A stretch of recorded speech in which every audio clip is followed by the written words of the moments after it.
Hello everyone, good afternoon, welcome back to my channel. আমি তোমাদের বাবলি। কেমন আছো তোমরা সবাই?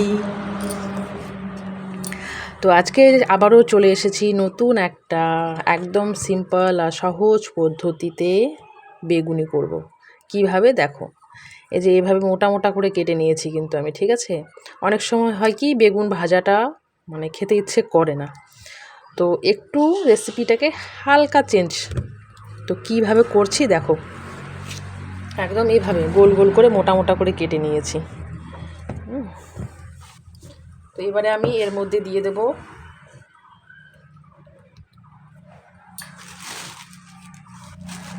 এই যে 2 চামচের মতো চালের গুঁড়ো দেব। এই যে চালের গুঁড়ো, আতপ চালের গুঁড়ো, ঠিক আছে? আর দেব আমি সামান্য পরিমাণ একটু লঙ্কার গুঁড়ো, একটু ঝাল ঝাল হবে, হালকা, খেতেও ভালো লাগবে। আর দিয়ে দেব জিরের গুঁড়ো সামান্য পরিমাণ। আর দিয়ে দেব আমি ধনে গুঁড়ো। আর দিয়ে দেবো আমি হলুদ পরিমাণ অনুযায়ী, হলুদ পরিমাণ অনুযায়ী দিয়ে দিলাম আমি লবণ।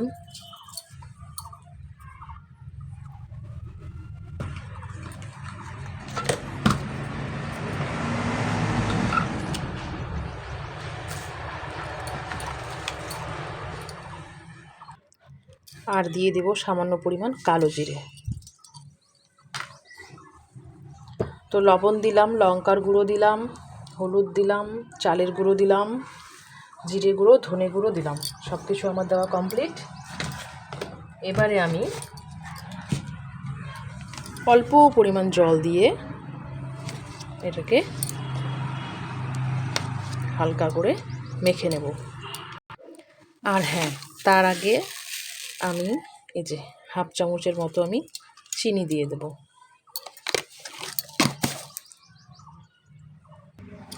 এবারে আমি এটাকে সুন্দর করে মেখে নেব। হ্যাঁ, এক্সট্রা করে তোমাকে আরও বেসনের যে একটা গোলা থাকে সেটা করতে হচ্ছে না, চালের গুঁড়ো দিয়েই হচ্ছে এটা। এটার মধ্যে বেসনও দেওয়া যাবে না তা নয়, তো আমি শুধু চালের গুঁড়ো দিয়েই করছি, ঠিক আছে? চালের গুঁড়ো দিয়ে এভাবে সুন্দর করে সবগুলোকে মিক্সিং করে একদম সিম্পলভাবে।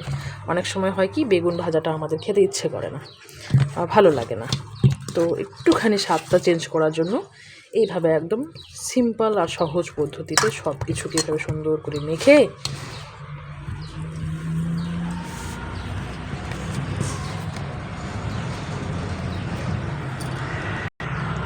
তো বন্ধুরা দেখো, এই যে সুন্দর করে একে একে আমি সুন্দর করে এগুলো কিন্তু মেখে নিয়েছি। এটা কিন্তু একটা আলাদাই কিন্তু স্বাদ হয়, বুঝেছো? শুধু চালের গুঁড়ো দিয়ে করছি। আর যেটা আমরা তোমার বেসন দিয়ে করি, বেসনের গোলা করে, হ্যাঁ, পাতলা পাতলা করে বেগুন কেটে বেগুনি, সেটার টেস্টটা অন্য, কিন্তু এটার টেস্টটা একদমই অন্যরকম, ঠিক আছে? একটু মুচমুচেও হবে। আর চিনি দেওয়ার কারণে তোমার কি তেলটা একটু কিন্তু কম খাবে, হ্যাঁ, তেলটাও কম খাবে। আর বেশ সুন্দর নরম নরম একটা ভাবও হবে ভিতরটা, আর উপরটা কিন্তু হালকা একটু মুচমুচে ভাবও হবে। আর স্বাদটাও কিন্তু একেবারেই আলাদা, ঠিক আছে? একেবারেই আলাদা। তো এভাবে মেখে 10 মিনিট বা 5 মিনিটের জন্য একটু রেস্টে রেখে দিতে হবে ঢেকে, ঠিক আছে? তো আমরা 5 মিনিট পর এগুলোকে ভাজবো, তো ঢেকে রেখে দিলাম। তো বন্ধুরা দেখো, এই যে আমি কড়াই বসিয়ে দিয়েছি, তেল গরম হয়ে গেছে। এখন আমি আস্তে আস্তে করে এই যে বেগুনগুলো নরম হয়ে গেছে, ভেজে নিব।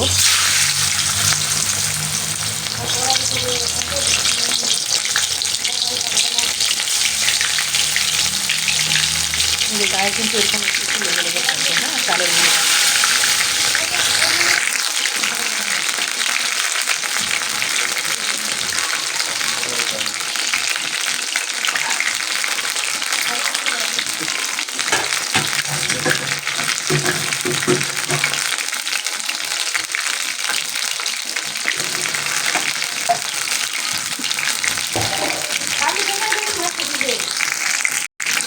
তো বন্ধুরা, তোমরা বাড়িতে সবাই এইভাবে সুন্দরভাবে বেগুন একদম সিম্পলভাবে ভেজে কিন্তু খেতে পারো। সেটা কিন্তু দারুণ টেস্টি হয়। তো বন্ধুরা, সবাই একটু ফুল ভিডিওটা ওয়াচ করবে। আর ভালো লাগলে কিন্তু অবশ্যই লাইক, কমেন্ট আর শেয়ার কিন্তু অবশ্যই করবে।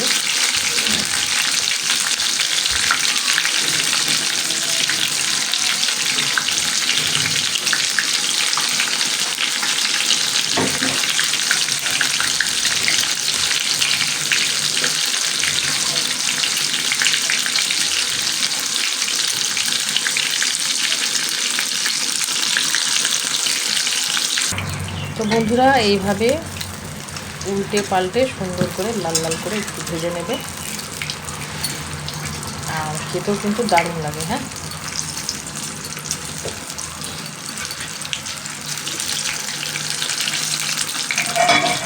যারা বেগুন ভাজা খেতে ভালোবাসে না, অবশ্যই এইভাবে বাড়িতে ভাজা করে খেয়ে নাও।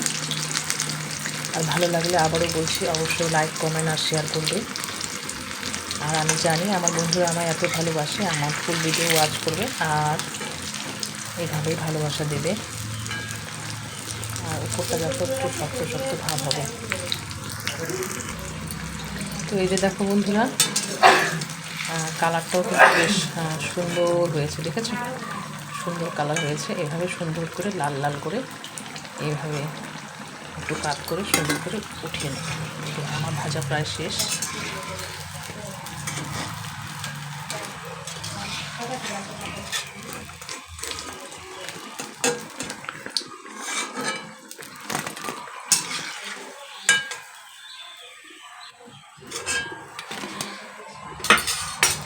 এবারে আমি আরও কটা আছে, এগুলো দিয়ে দিই।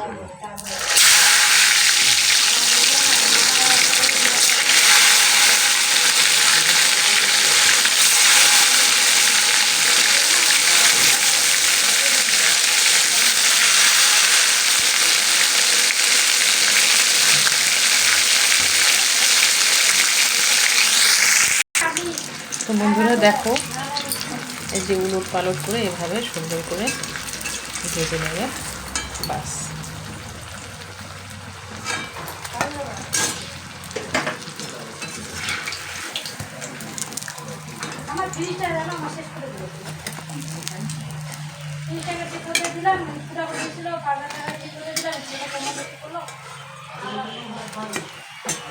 এই যে এভাবে দেখো বন্ধুরা, কালারও কত সুন্দর হয়েছে আর ভালো লাগছে, খেতেও কিন্তু সেই স্বাদ লাগে। একবার কিন্তু বাড়িতে সবাই ট্রাই করতে পারো। তো বন্ধুরা, সবাই ভালো থাকো, সুস্থ থাকো, নিজের খেয়াল রাখো। আর এখনকার মতো ভিডিওটা এই পর্যন্তই। Bye bye, tata. দেখা হবে আবারও নেক্সট কোনো ভিডিও নিয়ে। তো বাই বাই।